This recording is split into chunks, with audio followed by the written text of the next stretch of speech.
Hi hello welcome back to our channel. ఈరోజు వీడియోలో ఒకే customer బ్లౌజులన్నీ 5 blouses ఒకేసారి కట్ చేయటం ఎలానో చూద్దామండి. వీడియోలో ఫస్ట్ లైనింగ్ పీసులన్నీ నీట్గా తడిపి ఆరేసి తర్వాత ఇలా ఐరన్ చేసి పెట్టుకున్నానండి. నేను ముందుగానే పేపర్ కటింగ్ చేసి పక్కన పెట్టుకున్నాను. అలా పేపర్ కటింగ్ చేసిన తర్వాత లైనింగ్లన్నీ నీట్గా ఎడ్జెస్ అన్నీ సర్దుకొని ఫోల్డింగ్స్ అన్నీ మన వైపుకి, ఓపెన్స్ అన్నీ ఆపోజిట్ వైపుకి వేసి కట్ చేసిన పేపర్ కొలత పెట్టి నీట్గా గీసుకొని ఇలా కట్ చేసుకుంటున్నానండి.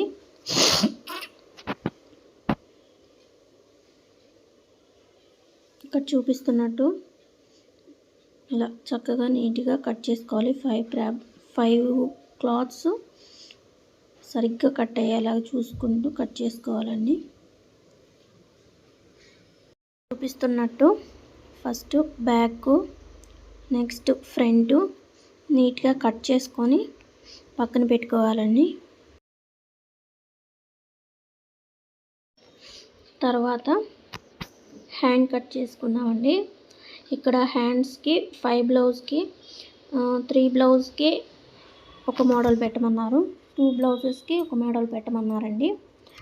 అందుకని సపరేట్ చేసుకుంటున్నాను. ఏ క్లాత్లు ఏ బ్లౌజ్ తీసుకొని నీట్గా పక్కన సర్దుకొని ఎడ్జెస్ అన్నీ కరెక్ట్గా పెట్టుకోవాలండి.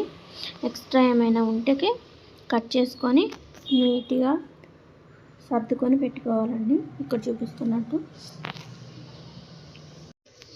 ఇప్పుడు ఫోల్డింగ్స్ అన్నీ నీట్గా సర్దుకున్న తర్వాత పేపర్ కటింగ్కి సరిపోయేటట్టు చూసుకోవాలండి ఫ్యాబ్రిక్ని.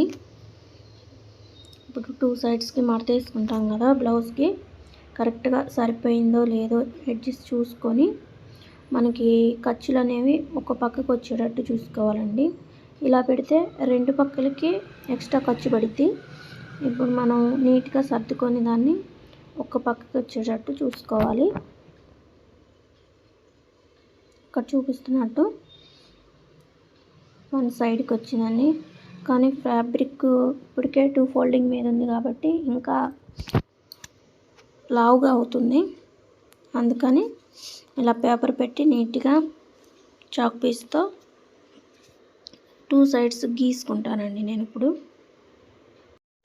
ఇదిగోండి ఇక్కడ చూపించినట్టు 2 సైడ్స్ నీట్గా లైన్ డ్రా చేసుకోవాలి. లైన్ డ్రా చేసుకున్న తర్వాత నీట్గా కట్ చేసుకుందామండి. ఇప్పుడు ఇలా చేస్తే మనకి 1 సైడే ఖర్చులు పడతాయండి.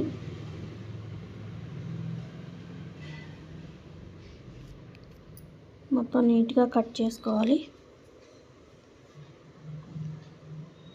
ఇవైతే షార్ట్ హ్యాండ్స్ అండి.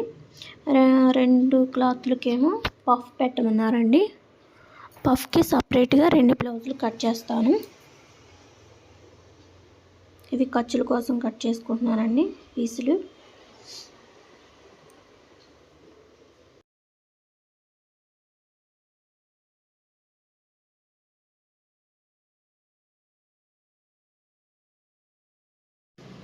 ఈ 2 పఫ్ హ్యాండ్స్ కోసం అండి. ఫస్ట్ ఇలా గీసుకుని దాని మీద పఫ్ హ్యాండ్కి అక్కడ చూయించున్నట్టు ఫస్ట్ దానికన్నా 2 ఇంచెస్ పైకి పెట్టుకున్నానండి. అలా నీట్గా కట్ చేసుకొని పక్కన పెట్టుకోవాలి.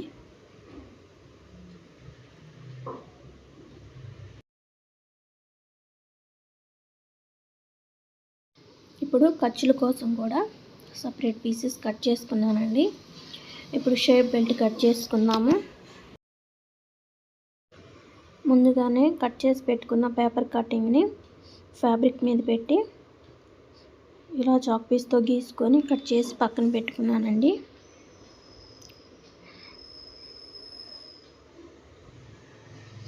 నెక్స్ట్ బ్యాక్ నెక్స్ కట్ చేసుకుంటున్నానండి. ఇవి మొత్తం 5 బ్లౌజ్ కాబట్టి 3 బ్లౌజెస్కి రౌండ్ నెక్, 2 బ్లౌజెస్కి స్క్వేర్ నెక్ పెట్టమన్నారండి. అందుకని సపరేట్గా 3 తీసి వాటికి ఇలా రౌండ్ నెక్ పెట్టాను. అది కట్ చేస్తున్నానండి. ఇప్పుడు 2 ఫ్యాబ్రిక్స్కి స్క్వేర్ నెక్ అండి. ఇక్కడ స్క్వేర్ నెక్ని కట్ చేసుకుంటున్నాను. ఇక్కడ చూపిస్తున్నట్టు పేపర్ కటింగ్ పెట్టి మనకి ఎంత కావాలో ఇంచెస్ చూసుకొని పెట్టుకుంటున్నానండి.